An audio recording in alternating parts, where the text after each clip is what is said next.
नमस्कार बच्चों, मैं हूं गोपाल और आप देख रहे हैं साइंस एकेडमी। साइंस एकेडमी में आपका स्वागत है। आज आपके लिए 10वीं क्लास का एनसीईआरटी बुक मैथमेटिक्स का लेसन नंबर 1.2 का पार्ट 2 लेके आया हूं, जिसमें सवाल नंबर 3 से शुरू करेंगे। ठीक है, इसके पहले आप 2 नंबर तक देख चुके हैं। ठीक है, तो आज का सवाल नंबर 2 है, जो कि प्रश्नावली होगा। प्रश्नावली 1.2 होगा। ठीक है, 1.2 का सवाल नंबर 3। सवाल नंबर 3 है, अभाज्य गुणनखंड विधि। क्या है? अभाज्य गुणनखंड। अभाज्य गुणनखंड विधि द्वारा, अभाज्य गुणनखंड विधि द्वारा एचसीएफ और एलसीएम ज्ञात करें। एचसीएफ और एलसीएम ज्ञात करें।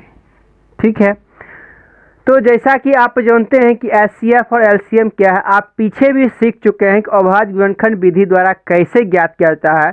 फिर भी जो व्यक्ति नहीं देखे हैं, नहीं सीखे हैं, उसके लिए आपको आज मैं सभी सवाल करके दिखाता हूं। तो सवाल नंबर 1 क्या है?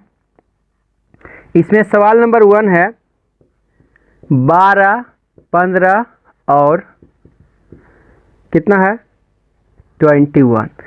12, 15 और 21। इसका क्या निकालना आपको? एचसीएफ और एलसीएम। जिस व्यक्ति को एचसीएफ एलसीएम समझ में नहीं आ रहा, कृपया प्लेलिस्ट में जाके एचसीएफ एलसीएम का वीडियो देख ले। एचसीएफ मतलब होता है मौसो, एलसीएम मतलब होता है लॉसो। ठीक है, तो यदि आप चैनल पे पहली बार विजिट कर रहे हैं, प्लीज़ चैनल को सब्सक्राइब जरूर करें, अपने दोस्तों में भी शेयर करें और अपने दोस्तों को फ़ोन वगैरह करके कहिए कि पढ़ाई हो रहा है, कृपया चैनल पे सब्सक्राइब करके आप वीडियो देखिए। ठीक है, तो चलते हैं।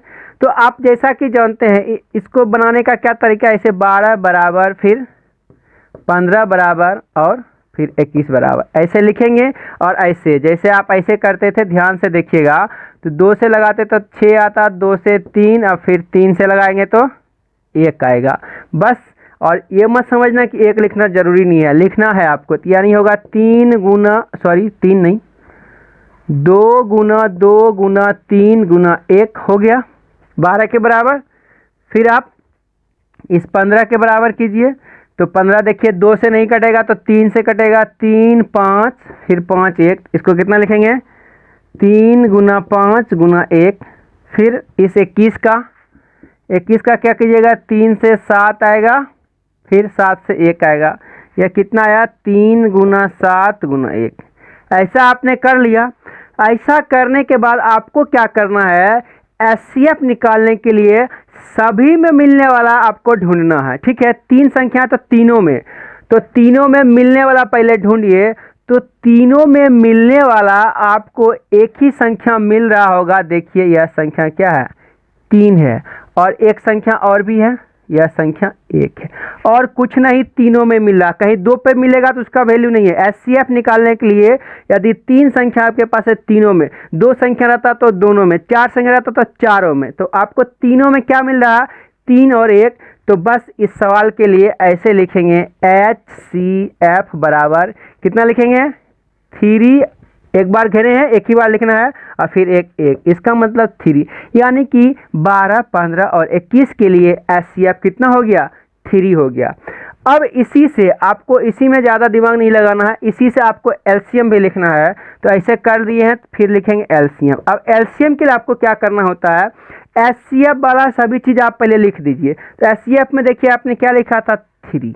ठीक है, अब आप थोड़ा सा ध्यान दीजिएगा कि कहीं ऐसा तो नहीं किसी 2 में मिल रहा हो। किसी 2 में मिलेगा तो उसको भी घेरेंगे। ठीक है, अकेला में तो नहीं घेरना है, किसी 2 में मिलेगा तो उसको भी आप घेरेंगे। तो देखते हैं कहीं 2 में कुछ नहीं ना मिल रहा है। ये 2 कहीं में नहीं है, फिर ये 2 कहीं नहीं मिल रहा, और ये 5 किसी में, यानी कि इस सवाल में कहीं कोई ऐसा नहीं है किसी 2 में मिल। यदि 2 में मिलता होता तो हम उसको घेरते। ठीक है, नहीं मिल रहा है तो सभी को उतार देंगे, जितना बार होगा बचा हुआ वो सब उतारेंगे। यानी कि 1 2, 2 बार 2 है तो इसमें 2 बार 2 लिख दीजिए। फिर इसमें एक 5 है और फिर इसमें एक 7 है।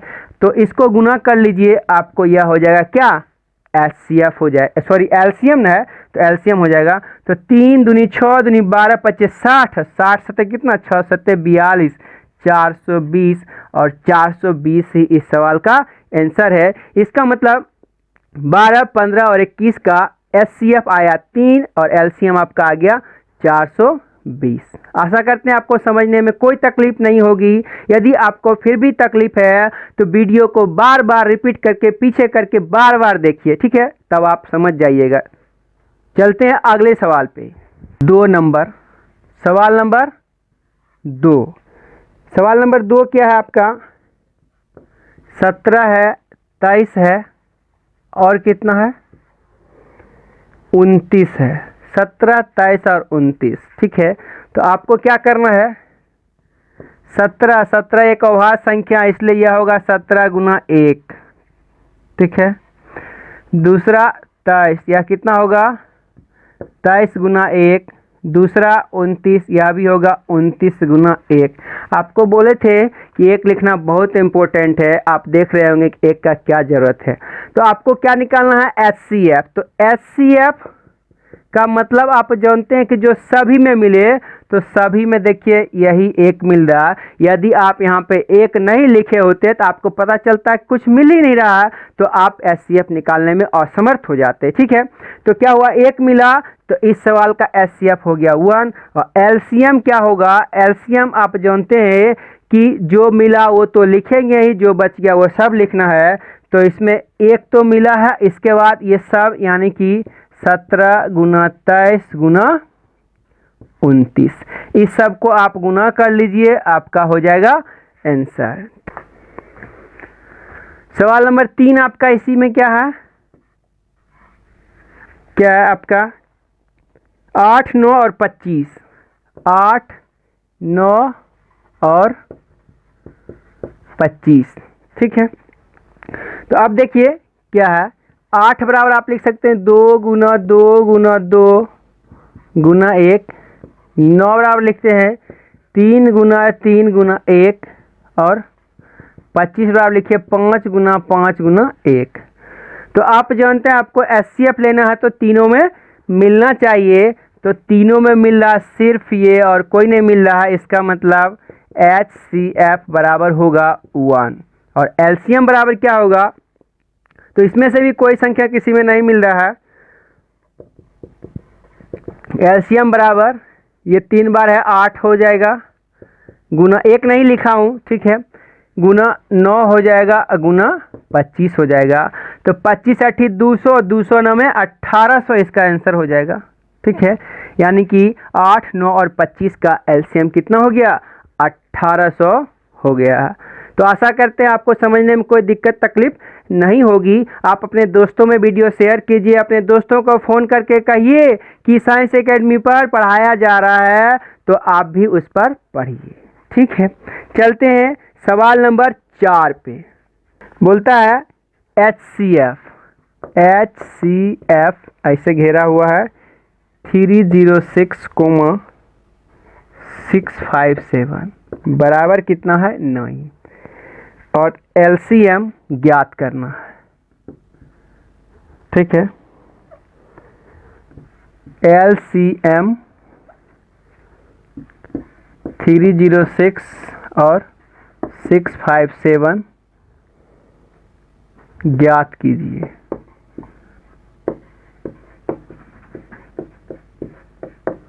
ठीक है।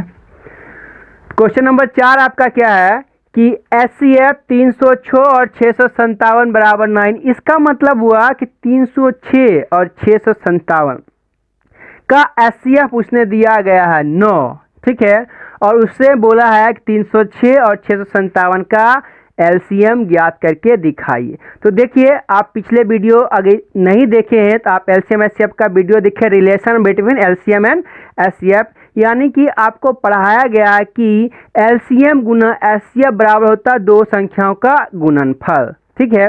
तो देखिए, इसने HCF दिया है, LCM जानने को कहा है, तो आपको देखिए दो संख्या भी ज्ञात है, HCF ज्ञात है, LCM ज्ञात करना है। तो आप जानते हैं, क्या जानते हैं, इसका जो हल होगा वह होगा क्या होगा, HCF गुना LCM बराबर क्या होता है, a गुना b, मतलब a गुना b का मतलब दोनों संख्या का गुणनफल। तो देखिए ये आपका a हुआ, ये b हुआ, ठीक है, दो संख्या हुआ, कुछ भी a b कुछ भी बोल सकते हैं, कहीं कोई ज़रूरत नहीं है, a b बोलिए, p q बोलिए, ठीक है, कुछ भी बोल सकते हैं, कोई संख्या मत बोलिए डायरेक्टली, क्योंकि डायरेक्टली संख्या का मतलब है वही का वही, ठीक है। तो देखिए HCF इसका कितना है, 9 है। LCM आपको ज्ञात करना, इसको आप x बोल दीजिए, ठीक है।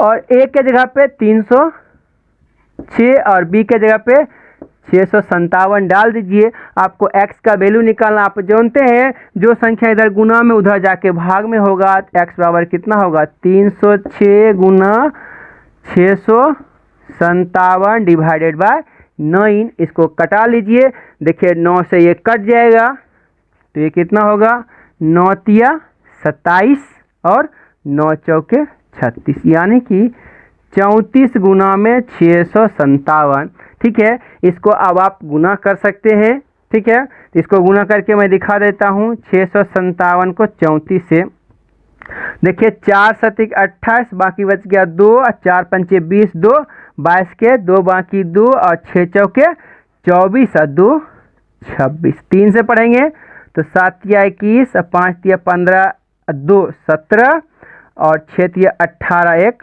19, इसको करेंगे तो 8, इसको करेंगे 3 और 7 6 13 और 9 2 11 1 12 1 1 2, यानी कि 22,338। इसका आंसर कितना हो गया, 22,338, ठीक है। आशा करते हैं आपको समझने में कोई दिक्कत तकलीफ नहीं होगी। क्वेश्चन नंबर 5 जो आपका है वह देखते हैं, ठीक है। तो क्वेश्चन नंबर 5 क्या है,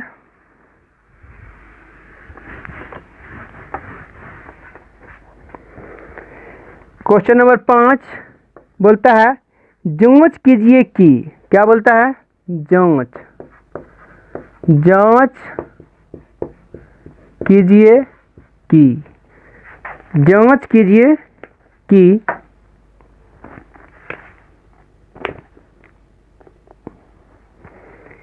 जांच कीजिए कि किसी प्राकृत संख्या की, किसी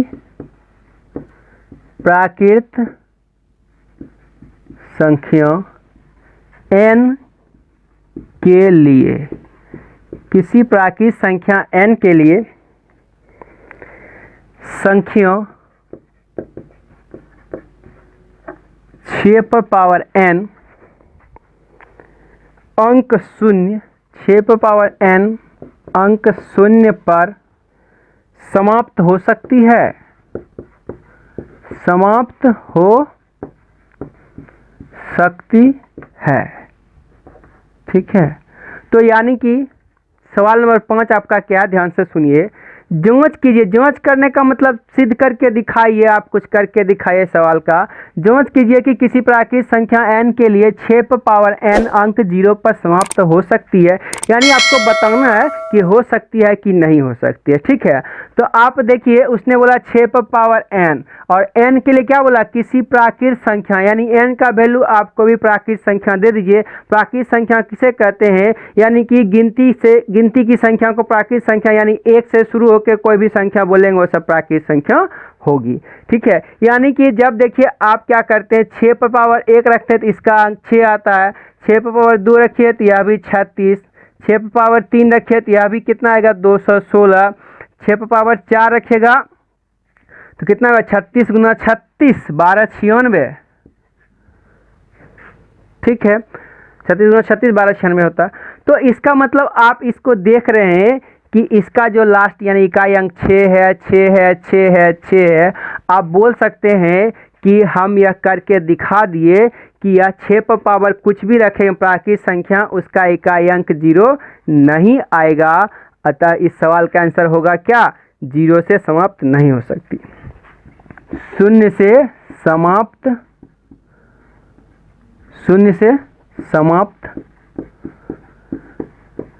नहीं हो सकती।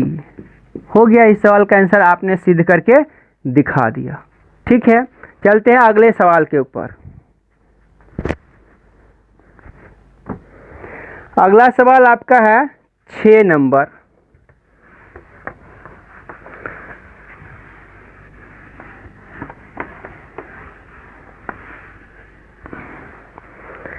अगला सवाल 6 नंबर है, व्याख्या कीजिए। यानी कि फिर से व्याख्या करने का मतलब होता है आप करके दिखाइए, सिद्ध करके। ठीक है, अगला नंबर 6 है व्याख्या। व्याख्या कीजिए, व्याख्या कीजिए। क्या व्याख्या कीजिए कि 17 नहीं है, सॉरी, 7 गुना 11 गुना 13 प्लस 13, और उसके बाद और 7 गुना 6 गुना 5 गुना 4 गुना 2, 4 गुना 3 गुना 2 गुना 1 अब प्लस 5। क्या है? भाज्य संख्या। क्या है? भाज्य संख्या है। ठीक है, भाज्य संख्या है। क्यों ऐसे पूछ रहा है? तो देखिए, कोई भी संख्या भाज्य होती है, इसका मतलब है वह संख्या एक या उसको छोड़ के किसी और से कटती है। ठीक है, जैसे देखिए, यानी कि 2 की बात करें तो यह 1 और 2 से कटती है। ठीक है, तो यह है अभाज्य संख्या। जैसे 5 की बात करेंगे तो यह 1 और 5 से कटता है।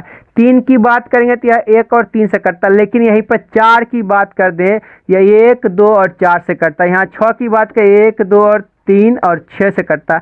तो ऐसी संख्या जिसका फैक्टर मोर देन 2 यानी कि 1 से अधिक कटने वाला जिसमें होगा, वह होती है भाज्य संख्या। और इसका मतलब 1 से अधिक अगर नहीं भी दिखे तो मतलब ऐसा दिख जाए कि वह संख्या खुद नहीं होना चाहिए और 1 नहीं, उसके अलावा कुछ भी आ जाएगा तो वह संख्या भाज्य। जैसे यदि आपको कह दे कि 125 भाज्य है कि नहीं है, तो आप नहीं जानते यह 1 से कटेगा, 2 से कटेगा कि 5 से कटेगा, लेकिन आप इसको जब कटेगा तो किसी संख्या 5 से कट जाएगा। ठीक है, तो किसी से कट गया तो बुझ जाइए कि वह संख्या भाज्य ही होगा। ठीक है, क्योंकि देखिए 1 और 125 से तो ये कटेगा ही नहीं, बाद में यदि किसी एक संख्या से कट रहा तो वह संख्या भाज्य ही होगी। तो अब देखिए आपको एक चीज दिखाते हैं। ठीक है, इसको कैसे प्रूव करना। एक बात आप जानिए थोड़ा सा, जैसे यदि आपको लिखा रहेगा 3 गुना 2 प्लस में 3। ठीक है, तो अब थोड़ा सा बताइए कि यह जो हुआ और यह हुआ 3 दूनी 6 और यह हुआ 3। ठीक है, तो अब देखिए इसमें आप क्या कर सकते हैं कि इस दोनों को मिला के एक लिख सकते हैं। जैसे आप देखिए इसमें 3 और 3 कॉमन ले सकते थे, तो 3 और 3 कॉमन लीजिएगा तो कितना हो जाएगा, इधर 2 इधर 1 हो जाएगा। तो देखिए यह कितना हो गया, 3 गुना 3। ठीक है, यहाँ पर कितना था, 6 और प्लस 3, तो देखिए यह भी 9 है, यह भी 9 है। ठीक है, तो देखिए आपको पता चल गया कि कोई भी जब ऐसे ब्रैकेट में होगा, ठीक है, उसके बाहर कोई भी संख्या होगा, इसका मतलब ये पूरा का पूरा संख्या, ये सब मिला के एक संख्या था। ठीक है, सबका सॉल्यूशन करने के बाद कोई एक संख्या आता है, इसका मतलब यह किसी के गुना के रूप में जब आ गया है तो इसका मतलब यह संख्या भाज्य। वैसे ही इसको दिखा दें किसी संख्या के गुना के रूप में है तो यह संख्या भाज्य हो जाएगी, किसी से कटने वाली होगी। ठीक है, तो इसको दिखाते हैं। तो आपका सवाल क्या है? सवाल है, देखिए 7 गुना 11 गुना 13 प्लस 13। तो आप आपने अभी सीखा है कि देखिए यहाँ से यहाँ तक एक संख्या है, यहाँ एक संख्या, तो इस दोनों में क्या मिल रहा, 13 मिल रहा। तो आप इसको लिख सकते हैं 13 इंटू, इसमें बच गया 7 गुना 11 अब प्लस 1। तो देखिए अब जो भी ये संख्या बचेगा बनेगा, वह संख्या क्या होगा, ये जो बाहर में रहता उससे कटेगा नहीं। 13 से यह संख्या कट रहा है, इसका मतलब आप लिख सकते हैं कि दिया गया संख्या 13 से भाज्य है, अतः संख्या भाज्य है। आप लिख सकते हैं दिया गया संख्या 13 से भाज्य है, अतः संख्या भी क्या है, भाज्य है। ठीक है, ऐसा लिख दिए, यानी कि आप व्याख्या करके बता दिए कि यह जो संख्या है एक भाज्य संख्या, क्योंकि आप देख रहे हैं 13 से कट रहा। ठीक है, सेम उसी प्रकार दूसरा सवाल भी आप बना सकते हैं। तो इसको मिटा के मैं दूसरा सवाल बता रहा हूं। ठीक है, दूसरा सवाल यहीं पर देख लेते हैं। देखिए आप यहां से यहां देखिए और फिर यहाँ देखिए, दोनों में क्या मिल रहा, 5 मिल रहा। तो आप 5 यहाँ पे कॉमन ले लीजिए, इसमें क्या बच गया, 7 6 4 7 गुना 6 गुना 4 गुना 3 गुना 2 गुना 1 नहीं भी लिखेंगे चलेगा, चलिए लिख देता हूँ, अब +1 ऐसे बच गया। तो आप यहाँ भी देख रहे हैं, क्या देख रहे हैं कि यह जो संख्या है पूरा का पूरा 5 से कट रहा है, अतः यह संख्या क्या है, भाज्य संख्या। तो यहाँ भी आप लिख सकते हैं यह संख्या 5 से क्या है, विभाज्य है, 5 से विभाज्य है, अतः संख्या क्या है, भाज्य है। तो आशा करते हैं आपको 6 नंबर सवाल भी समझ में आ गया होगा। ठीक है, यदि आपको वीडियो अच्छा लग रहा है तो प्लीज़ आप अपने दोस्तों में शेयर करें, लाइक करें। ठीक है, चैनल को सब्सक्राइब तो ज़रूर से ज़रूर कर लें। ठीक है, तो अब क्या है क्वेश्चन नंबर 7। क्वेश्चन नंबर 7 मैं नहीं बताऊंगा, मैं बोल देता हूं। ठीक है, क्वेश्चन नंबर 7 क्या है आप सुन लीजिए। किसी खेल के मैदान के चारों ओर एक वृत्ताकार पथ है। इस मैदान का एक चक्कर लगाने में सोनिया को 18 मिनट लगते हैं, जबकि इसी मैदान का एक चक्कर लगाने में रवि को 12 मिनट लगते हैं। मान लीजिए वो दोनों एक स्थान से एक ही समय चलना प्रारंभ करते हैं, एक ही दिशा में चलते हैं, कितने समय बाद वह पुनः स्थान पर मिलेंगे। तो जब भी आपको ऐसा सवाल आएगा, मिलेगी जलेगी बजेगी, आप वीडियो जाके देख लीजिए। ठीक है, LCM SCF का एक वीडियो है, मिलेगी जलेगी बजेगी, उसको देख लीजिए। सभी सवाल उसमें ऐसा ही है, और आप ध्यान से सुन लीजिए। ऐसा सवाल का मतलब होता है दिए गए डेटा का LCM निकालना। ठीक है, तो आपका जो सवाल नंबर 7 है, सवाल नंबर 7 में एक व्यक्ति है सोनिया, सोनिया को लगता है 18 मिनट, सोनिया को कितना लगता है 18 मिनट, और दूसरा व्यक्ति कितना है रवि, रवि को लगता है 12 मिनट। तो आप इस 18 और 12 का LCM निकाल लीजिए, आपको इस सवाल का आंसर मिल जाएगा। मैं बोल देता हूँ 18 12 का LCM निकालना बहुत आसान है। दोनों में से कौन सी संख्या बड़ा है, 18, 18 का पारा पढ़िए, 18 कम 18 इसमें है, इसमें नहीं, 18 दूनी 36, 18 में है 12 में है तो 36, यानी कि इसका जो LCM होगा वह होगा 36 मिनट, और 36 मिनट ही इस सवाल का आंसर है। आशा करते हैं आपको वीडियो अच्छा लग रहा होगा। ठीक है, अगले वीडियो में फिर से मिलते हैं, तब तक के लिए नमस्कार।